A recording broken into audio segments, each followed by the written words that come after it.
Opération terroriste qui a été, vous le savez, revendiquée via les réseaux sociaux par un groupe de djihadistes somaliens. On les appelle les Chebab. Pourquoi cette action? Qui sont-ils?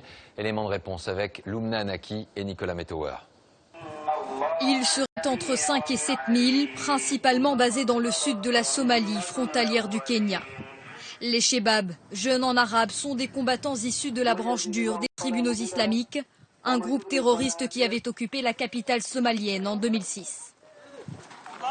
Leur but, imposer la charia dans le pays. Leur chef, Mukhtar Abou Zubair, il a prêté allégeance à Al-Qaïda en 2012.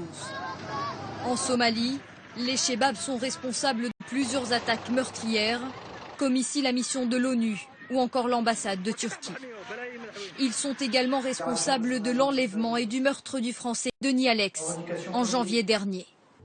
Pour soutenir le pouvoir somalien, le Kenya voisin a envoyé des milliers de soldats qui mènent de nombreuses opérations depuis 2 ans.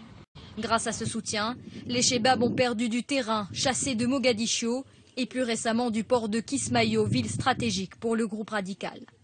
Des opérations qui ont valu au Kenya de nombreuses menaces.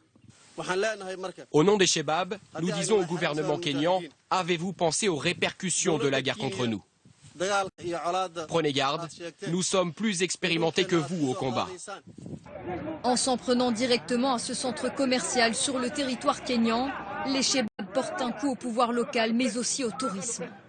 En attaquant les Occidentaux à Nairobi, ils d'abord montrent qu'ils s'attaquent aux infidèles, ensuite ils détruisent la seconde ressource économique du Kenya, donc c'est quelque chose qui va coûter très cher au Kenya. Et enfin, ils marquent un point de vue symbolique en rappelant que leur lutte est vraiment contre l'Occident dominateur.